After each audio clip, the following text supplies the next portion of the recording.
Da ƙaunar ki nake kwana,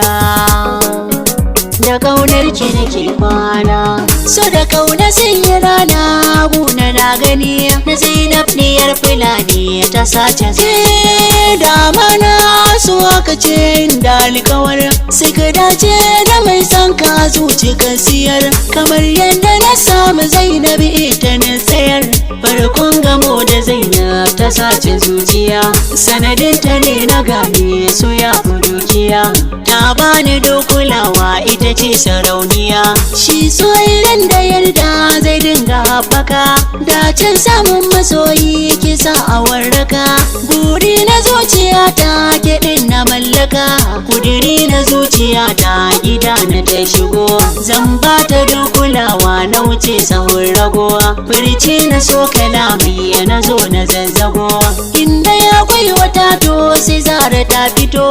a duniyar masoya kina ka ambatowa so ne ya da same ki gane na fitowa zo mai fari idanu ki ba da madara ƙaunar ki ta zuma ne a jini ta tattara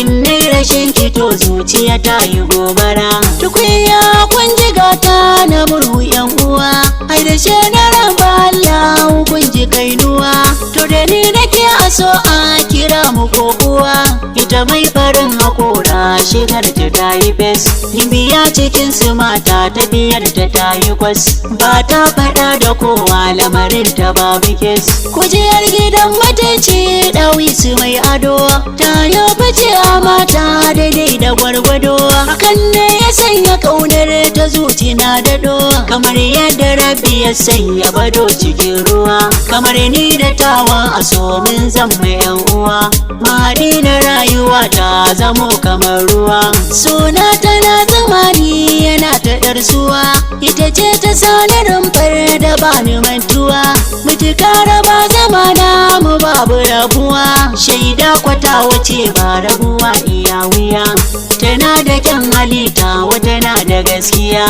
Zainaba abu tilas in miki godiya in dai mutum ya same ki dole ya fara ya zam kamar sadauki maza kwaya kawar zan je gida kan sake kuma in sanar zance da gaskiya ki wuce da zuciya na yarda ta zame mu kamar wahainiya mai canja launuka ke kyau da kwalliya